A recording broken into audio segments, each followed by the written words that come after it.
My name is Joyce Romano, and I'm 32 years old.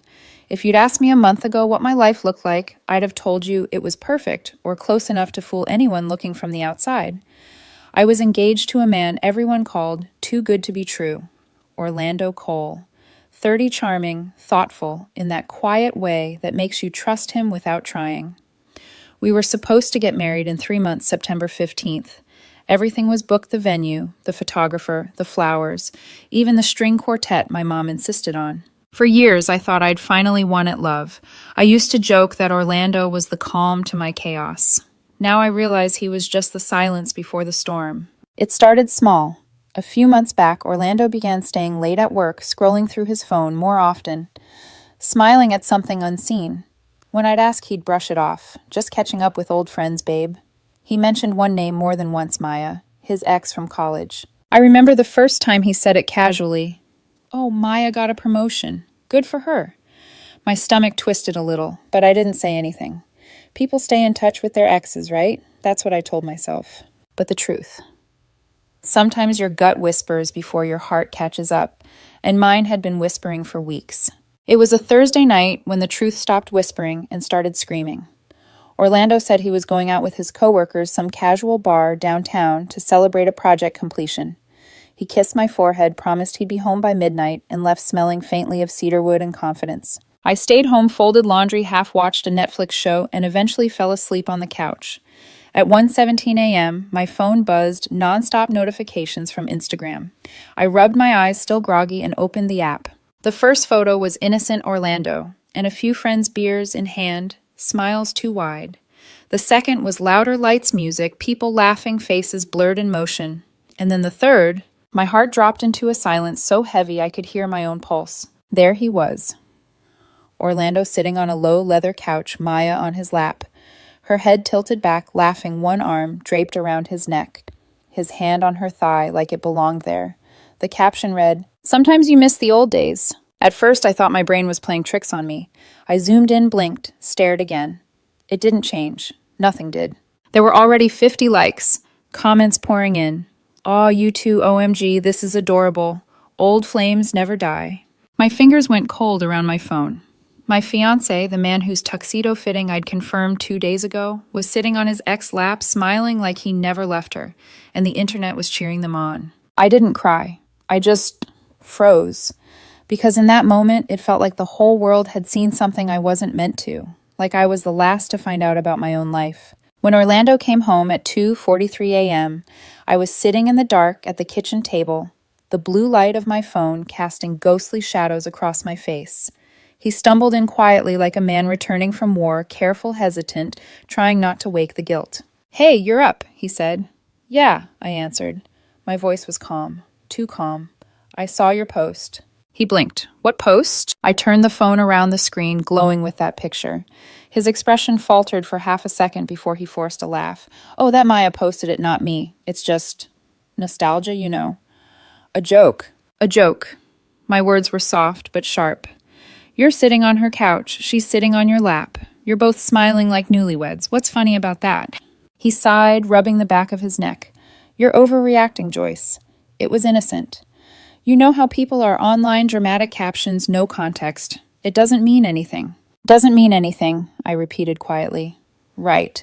Just like all those coincidences lately running into her at the gym, the coffee shop, the company mixer." "Joyce, please," he interrupted, irritation flashing across his face. "She's just a friend. You're being paranoid."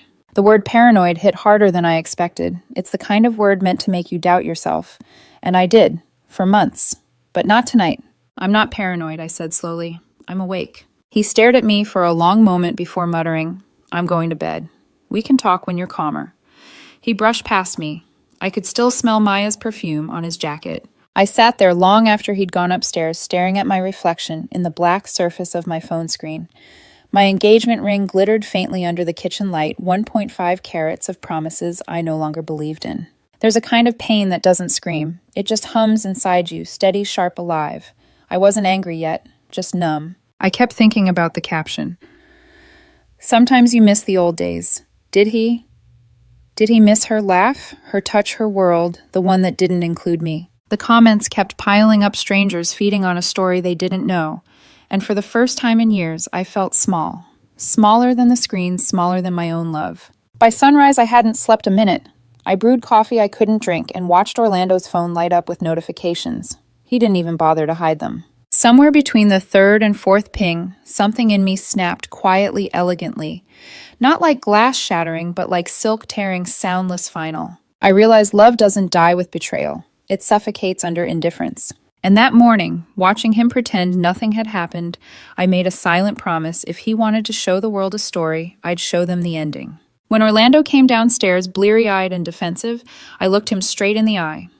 "Don't worry," I said calmly. "You don't have to explain. I already understand everything I need to." He frowned. "What's that supposed to mean?" "It means," I said, slipping the engagement ring off my finger, "you just became someone else's nostalgia." He opened his mouth, but I didn't let him speak. I placed the ring on the counter, turned, and walked away. As I closed the door behind me, I caught my reflection in the hallway mirror, the same woman, but different eyes. Eyes that had stopped waiting for explanations. And somewhere deep inside, beneath the heartbreak, a spark flickered. The quiet, dangerous kind of strength that only comes after the truth finally burns everything else down. The morning after the photo felt unreal, like I'd woken up inside someone else's life. Orlando was still asleep upstairs, his soft breathing echoing through a house that suddenly felt too big, too quiet, too staged. I sat on the edge of the couch, my coffee gone cold hours ago, scrolling through the photo again. It was still there. The comments, the hearts, the captions, all frozen in digital time. The world already knew what I was still trying to process, and that made it worse. By noon, Orlando came downstairs. Rubbing his eyes like a man nursing a hangover he didn't earn. He looked at me, tentative, testing the air before he spoke. "Morning." I didn't answer. My silence was deliberate, heavy. He sighed. "You're still mad." I looked up slowly. "You think I'm mad?" My tone was soft, dangerously soft. "You humiliated me in front of 1,000 people, Orlando. I'm not mad, I'm processing." He frowned, leaning on the counter. "You're blowing this out of proportion. It was just a stupid picture. Maya was being playful." "That's it." "Playful," I repeated, almost laughing. "She was sitting on your lap, Orlando." So, his voice rose slightly. "We dated years ago. It's not like that anymore. You know that." "You're acting like I kissed her or something." "Do you need it to be physical for it to be betrayal?" I asked quietly. That silenced him for a beat. He opened his mouth, then closed it again, retreating behind that mask of tired indifference I'd grown to hate. We ate breakfast in silence. The kind of silence that isn't peaceful, it's sharp, full of unsaid words pressing against your ribs. Every clink of a spoon felt like a scream trying to escape. Finally, I said, "You've been distant for months, always somewhere else, always on your phone. You say you're reconnecting with friends, but somehow Maya keeps showing up at your gym, your office, happy hours, even your damn coffee shop. What are the odds?" He put his fork down slowly. "It's a small city, Joyce. Things overlap. You're reading too much into it." I studied him, the way he avoided my eyes, the tiny twitch in his jaw when he lied. "You're good at that," I murmured. "At what?" "Lying like you believe yourself." He scoffed, grabbed his keys, and stood up. "I can't do this right now. I have a meeting." I tilted my head. "You always do." He hesitated, maybe realizing that no meeting could hide him this time, then left without another word. The sound of the door slamming echoed like punctuation on a sentence I didn't want to finish. That afternoon, I went for a walk. No destination, just movement. The city looked different, somehow grayer, even though the sun was out. Every couple holding hands on the street felt like a tiny stab. I hated that love could look so effortless when mine had started to rot quietly months ago. At a shop window, I caught my reflection. Messy hair, puffy eyes, engagement ring still on my finger.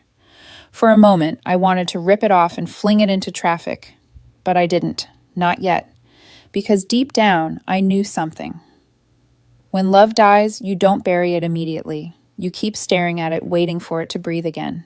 When I came home that evening, Orlando was sitting on the couch, scrolling through his phone. His voice softened when he saw me. "Hey, look, maybe I was insensitive. I'm sorry." "Okay." "You know how social media twists everything." His tone, calm, patronizing, made me clench my fists. "You're not sorry for what you did," I said. "You're sorry because people saw it." "That's not fair." "Fair," I almost laughed. You want fair fare would have been you remembering that you're engaged before you sat on your ex's lap. He rolled his eyes. You're so dramatic sometimes, Joyce. You twist things to make yourself the victim. There it was, the gaslight, the subtle, cruel little twist of words that made me question my own sanity for months. I took a slow breath. If I'm dramatic, it's because you keep giving me scenes worth performing. He stared at me frustrated, like he didn't know how to argue with calmness. I can't talk to you when you're like this, he said finally. I'll be at my brother's place tonight. Of course you will, I replied. Say hi to Maya if she's there. His jaw tightened, but he didn't answer, just grabbed his jacket and left. The door closed again, softer this time, almost ashamed. I stood there for a long while, the quiet swallowing me whole. The apartment was full of our photos, vacations, birthdays, little smiles captured in better times. It all felt fake now, like a movie set built around a love story that had already ended off-screen. I walked over to the fridge and took down one of the Polaroids, US laughing on the beach, his arms around me. I stared at it until my vision blurred, then tore it cleanly in half. Goodbye, I whispered. That night, I couldn't sleep. I lay in bed, staring at the ceiling, the ring still on my nightstand. The air was thick with memories that refused to die quietly. I thought about the girl I used to be, the one who defended him to her friends, who brushed off red flags as insecurity, who believed trust meant never questioning. And I realized something that hurt more than the betrayal itself. He hadn't broken my heart. He'd trained me to doubt my own perception. That was the real cruelty, not the photo, not the lies, but the quiet erosion of my confidence. At dawn, I got up, made coffee again, and sat by the window. The city was waking up, unaware that mine had fallen apart. For the first time, I didn't cry. There's a strange calm that comes after devastation when you finally run out of tears. It's not healing. It's not forgiveness. It's something in between, a kind of stillness before the storm of clarity. As I looked down at my phone, the photo notification pinged again. Maya had posted another picture, a close-up of a glass of wine, the caption, "Unfinished business, tastes sweet." My lips curved into something that wasn't quite a smile. All right, I whispered to myself, let's finish it then. The next morning, I woke up feeling different, not lighter, not happier, but sharper, like grief had burned everything unnecessary away and left only clarity behind. Orlando hadn't come home. His toothbrush was still in the holder, his cologne still on the dresser, but his presence was gone like a ghost that had finally stopped pretending it belonged among the living. I made myself coffee and stared at the engagement ring lying on the counter. It sparkled like it had secrets. The same ring that once symbolized love now looked like evidence, a beautiful, glittering piece of proof that I'd been fooled. I picked it up, held it to the light. 1.5 carats of everything I thought I knew. And then I decided if he wanted to embarrass me in public, I'd answer in public too. Not out of spite, but out of truth. Because silence only protects the liar. I took a deep breath, grabbed my phone, and set the ring against a dark velvet scarf. It looked expensive, almost arrogant. Perfect. I opened Facebook Marketplace and started typing. 14K white gold engagement ring with 1.5 carat solitaire diamond. Excellent condition. Comes with appraisal certificate. Engagement off. Ring for sale. Comes with too many lies. I hesitated for half a second the way you do before jumping off a cliff, then hit post. It went live at 9:27 a.m. The caption spread like wildfire. Within minutes, my phone buzzed with messages. Is this real, girl? Are you okay? You're my hero for this. My best friend Lila called first. Joyce, what the hell did you do? Finally told the truth, I said simply. She was quiet for a second. Then she laughed that deep, knowing laugh only a friend who's seen your heartbreak up close can manage. I love you. But you know this is going to explode, right? I'm counting on it. By noon, the post had over 500 shares. Strangers were commenting, debating whether I was savage or heartbroken or both. A few even asked for the price seriously. One woman wrote, I'll take it if it's still available. My daughter's getting married next month. But the message that caught my eye was from an account I didn't recognize, Ricky Cross. Hey, sorry to bother you, but is the Orlando in your post Orlando Cole from Westbridge Tech? Because if it is, his ex, Maya, is married. Thought you should know. I stared at the message, my pulse suddenly loud in my ears. Married. I clicked on his profile public.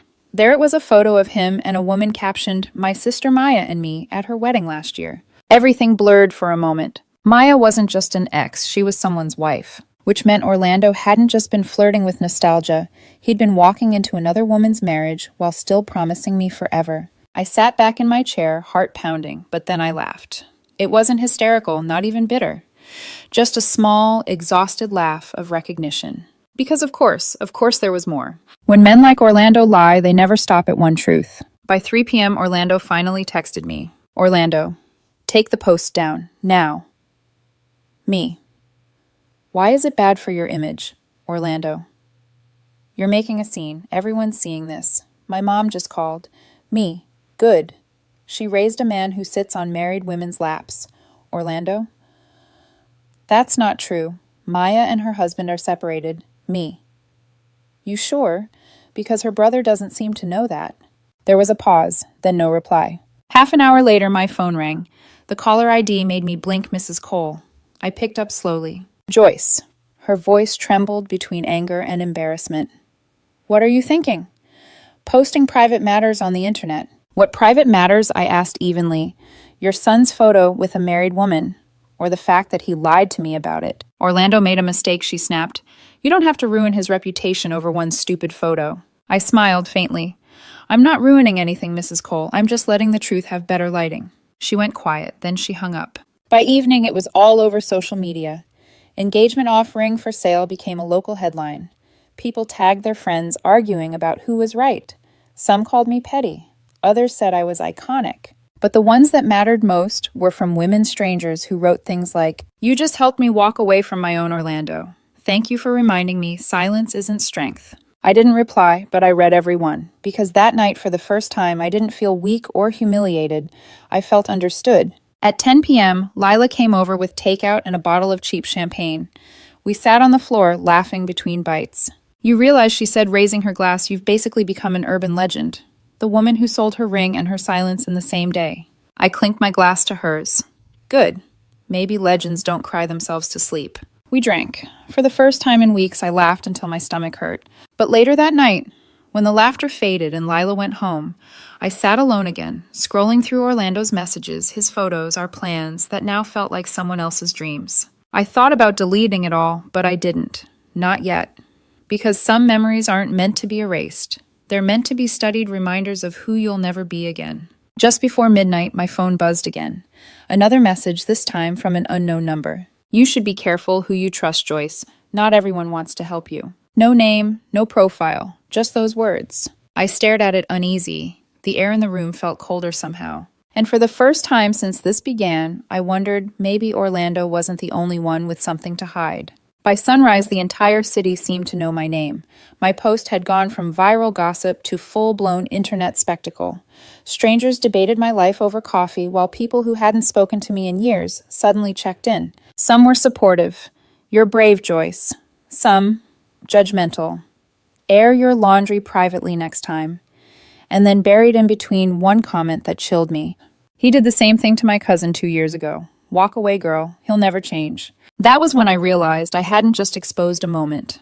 I'd cracked open a pattern. It was 9 a.m. when Orlando finally showed up. He didn't knock. He stormed in. His face was pale, jaw tight, eyes wide, like a man running from fire. What the hell did you do? He hissed, slamming his phone onto the table. I didn't flinch. Told the truth. Truth. He scoffed. You humiliated me, Joyce. Do you have any idea what people are saying? My coworkers saw it, my family. Your family should be thanking me. I cut in voice, calm, steady. They almost welcomed a liar into their house. You're insane, he snapped. This is vindictive. You could have just broken up with me quietly. Oh, like how you quietly sat on your married ex lap. His mouth opened, but no sound came out. His anger cracked for just a moment, and behind it, guilt. I took a slow breath, leaning forward. You know what the difference between you and me is, Orlando? I don't lie to make myself look good. He exhaled hard through his nose, pacing. You don't understand. Maya's going through something. Her husband's... I interrupted again, sharply this time. Married. She's married Orlando. And you're telling me she's going through something? What exactly are you trying to fix? Her loneliness or your ego? He froze. That one hit home. Then he grabbed his phone. You think you're so clever you made a joke out of both of us. You've destroyed everything. Good, I said. Now there's nothing left to lie about. He stared at me, eyes dark, searching for the woman who used to forgive him. She wasn't there anymore. By noon, I got a call from my mother. Her voice was firm but trembling. "Joyce, are you sure this is the path you want to take?" "Yes," I said simply. She sighed. I don't want you to get hurt even more. People can be cruel online." "I've already been humiliated publicly," once I replied. "This time I'm in control of the story." There was a pause. Then her voice softened. "Then hold your head high, sweetheart, because they're all watching now." By 2 p.m., the story hit the local news. A friend sent me the link. Viral post woman lists engagement ring online after fiancé's photo with ex. The video thumbnail showed a blurred image of me from an old work event next to Orlando's smiling face. The caption beneath it read, "When betrayal meets social media, everyone has an opinion." They read my post on air. The anchor even chuckled, repeating my caption. "Engagement off, ring for sale. Comes with too many lies." Then she smiled and said, "Well, she certainly made her point." The clip was shared thousands of times before dinner. That evening, the phone rang again. This time, an unknown number. "Joyce Romano," the voice asked. "Yes, this is Mark Callahan from Channel 7. We're doing a segment on viral breakup stories. Would you be interested in an interview?" I hesitated. "I'm not sure I want to make this more public than it already is." He chuckled. "It's already public, Ms. Romano. You might as well own the narrative." I thought about it, about all the people making up their own version of my life, my heartbreak, my reasons. Owning the narrative suddenly didn't sound so bad. "Fine," I said, "let's talk." The next day, the interview aired. I didn't cry or yell. I just spoke clearly about betrayal, about boundaries, about how women are always told to handle things privately, even when they're the ones wronged publicly. Clips of me speaking went viral. Comments flooded in. She handled it with class. Finally, someone said it. Protect this woman at all costs. And somewhere buried deep in the comment threads, another account appeared. "You think you know everything, Joyce. You don't know what Orlando's really hiding." No name, no photo, just that. It unnerved me more than I wanted to admit. Later that evening, I got a message from Maya's husband.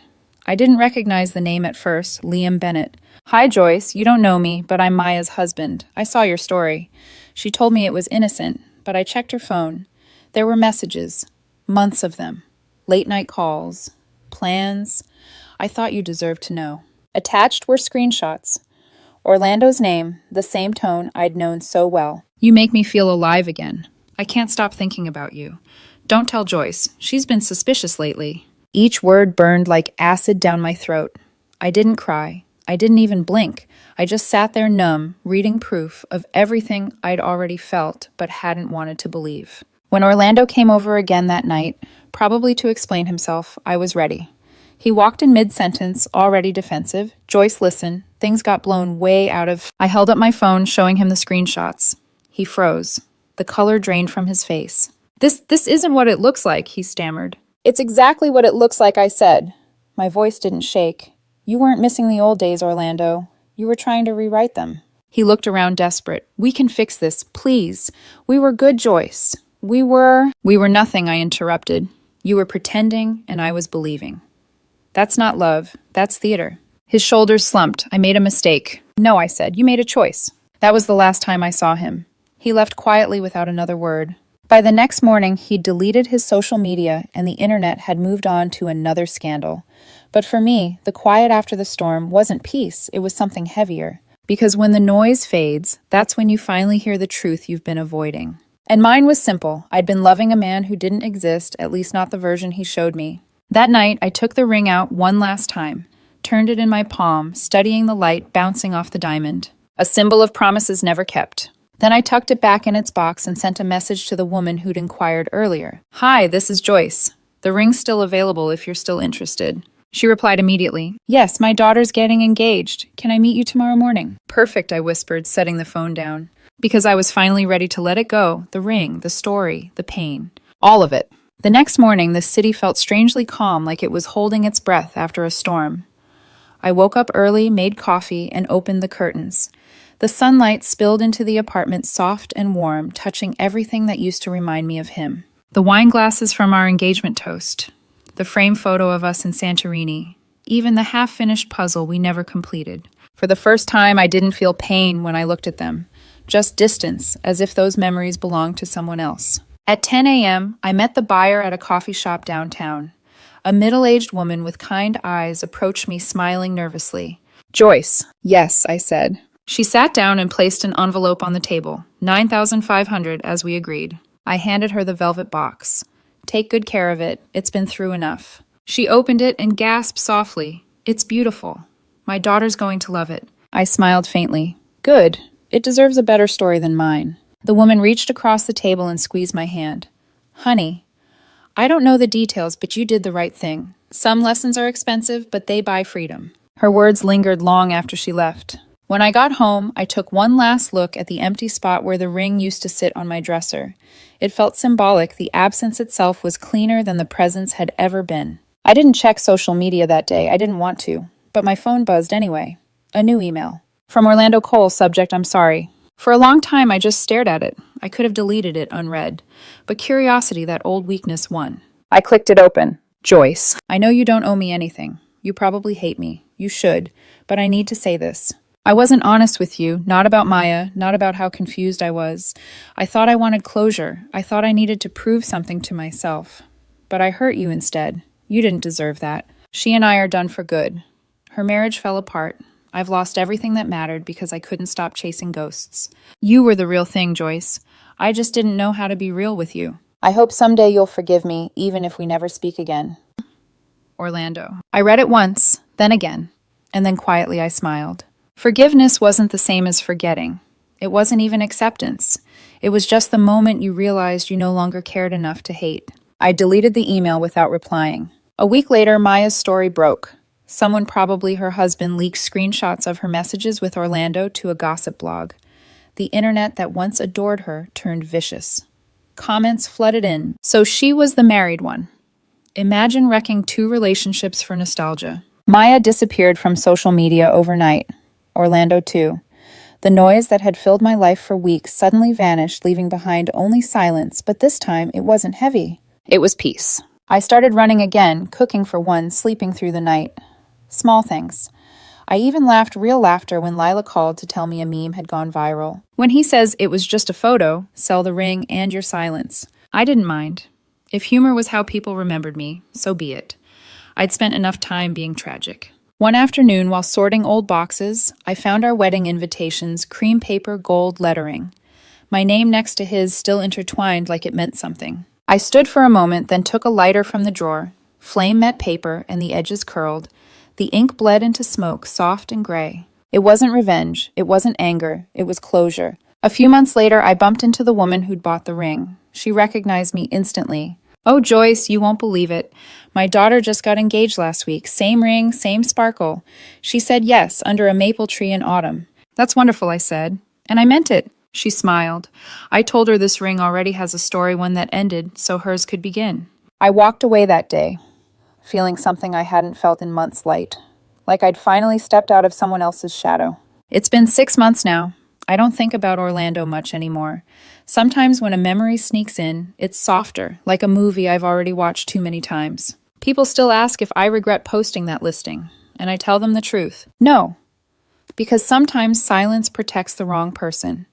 And sometimes the only way to heal is to make the truth loud enough that even your pain can hear it. One night, sitting on my balcony, I wrote in my journal. He wanted to relive the past. I wanted to build a future. We were never on the same timeline. I closed the book, took a deep breath, and watched the city lights flicker below. I didn't need revenge anymore. I had something better, peace earned the hard way. And if you ask me now what that ring was really worth, I'd say $9,500 and the rest of my life back. It's funny how quiet life becomes after chaos ends. At first I thought silence would be unbearable, that without the constant noise of messages, notifications, or apologies, I'd feel empty. But silence, it turns out, isn't emptiness. It's clarity. 6 months ago, I woke up every day to uncertainty, checking my phone for proof of love or evidence of betrayal. Now I wake up to sunlight sneaking through my curtains, to coffee that doesn't go cold, to peace that doesn't need validation. I still wear the small gold bracelet my mom gave me on my 28th birthday. She once told me, when people show you who they are, don't ask for subtitles. Back then I thought she was being cynical. Now I think she was just honest before I was ready to hear it. I walk every morning past the cafe where Orlando and I used to meet. The barista still remembers my order: oat milk latte, extra cinnamon. The first few weeks she'd glance at the door expecting to see him walk in behind me. Now she doesn't. Neither do I. Funny thing about heartbreak, it doesn't vanish. It just softens until it becomes background noise. A reminder, not a wound. Sometimes people recognize me from the story. They smile awkwardly, like they're not sure if they should say something. Once a woman stopped me outside the bookstore. She looked nervous, then whispered, "Your story helped me leave my fiancé. I saw myself in you."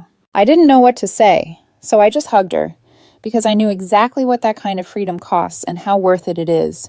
A while ago, someone on social media wrote, "She got revenge by going viral." They're wrong. That was never revenge. Revenge is loud, ugly, and temporary. Peace, real peace, is quiet, beautiful, and permanent. What I did wasn't about humiliating Orlando. It was about reclaiming my story before someone else rewrote it for me. Sometimes late at night, I think about the photo, the one that started it all. Orlando and Maya laughing, her hand on his chest, that smug caption. Sometimes you miss the old days. I don't hate that photo anymore.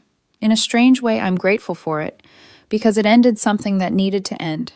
And it began something better, a version of me who finally learned the difference between being loved and being chosen.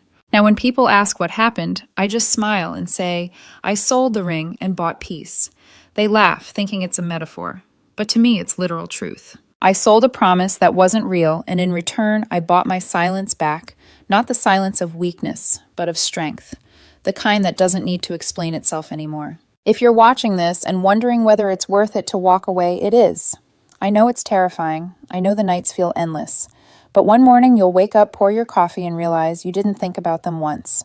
That's when you'll know you made it. Because healing isn't fireworks or fanfare. It's that quiet moment when you finally stop needing closure because you already closed the door yourself. They say revenge is sweet, but peace is quieter, cleaner, and lasts longer. I don't miss the old days anymore. I don't need to. Thanks for listening to my story.